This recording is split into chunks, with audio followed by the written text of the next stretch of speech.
دلاس په زنا کې اخته وي الله به نه منع کړي، او که څوک د هلکانو په مرض کې اخته وي الله به نه منع کړي، او که څوک چرس وغیرہ ایس وغیرہ دا نشي کوي الله به ترنه منع کړي. دوستانو دا جاری او ساری وساتئ، په دې باندې عمل. دوستانو تاسو په رب باندې یقین وکړئ.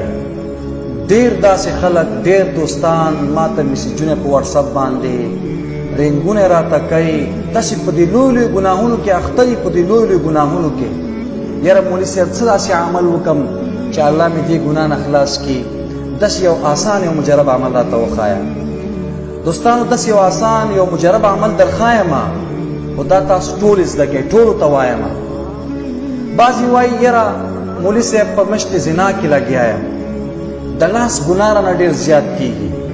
څوک ورته استمنا بالید وایي، څوک ورته په لاس سره شهوت حاصلول وایي، یا بعضې دوستان هغه وایي موږ د هلکانو په مینه محبت کې راګیر یو، په دغه مرض کې راګیر یو. یاره دا مرض هم ډېر عام شوی دی. په دې باندې ما یو کلیپ کړی و، بیا ډېر خلک چې هغوی دا مرض دا کار ورکوي او ورباندې خفه وو. خو بیا بعض وایي چې یاره داسې عمل راته وښایه چې ترې منع شو. یا بعضې داسې یاران دوستان وي چې هغه د پردیو زنانو سره غلط تعلقات ساتي. یاره په دغه مرض کې زه راګیر یم، څه وکړم چې الله مې ترې خلاص کړي. داسې یو عمل راته وښایه مولوي صاحب. یا څوک نشهدار وي، هغه نشې کوي، هغه که چرس وي که ایس وي، چې هره یوه ګناه وي تاسو تجربه په دې باندې وکړئ او دا پابندۍ سره ووایئ، انشاءالله العزیز الله به مو دغه عمل نه چې کوم دی په خپل امان کې ساتي. آسان دی. تعلیم او غیر تعلیم، که چا تعلیم څوک تعلیم لري او که نه لري، دا لفظ زده کېږي.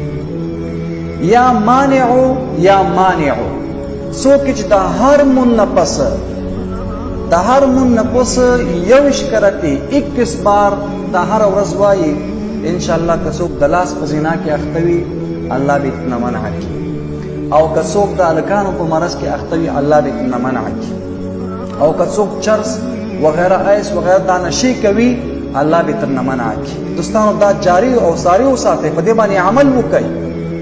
دې د ګناهونو د وجې نه، دې د نافرمانۍ د وجې نه موږ او تاسو باندې الله رزق کموي، عمر کې الله تعالی بې برکتي راچوي، کاروبار کې به دې خوند نه وي، روزګار کې به دې خوند نه وي، ناستی او پاستی به خوند نه درکوي، حیران به وي. هلته ګناه دی، ګناه کې اخته یو ما او تا.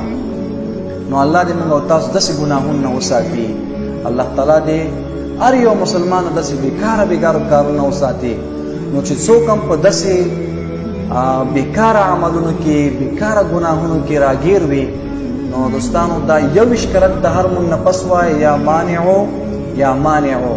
انشاءالله ما ډېر دوستان ته ورکړی یم دی، بېرته راسره رابطه کړې خلکو چې الله تعالی د دې نوم په ټکي باندې، د دې لفظ باندې الله تعالی چې کوم دی موږ د عمل نه خلاص کړي.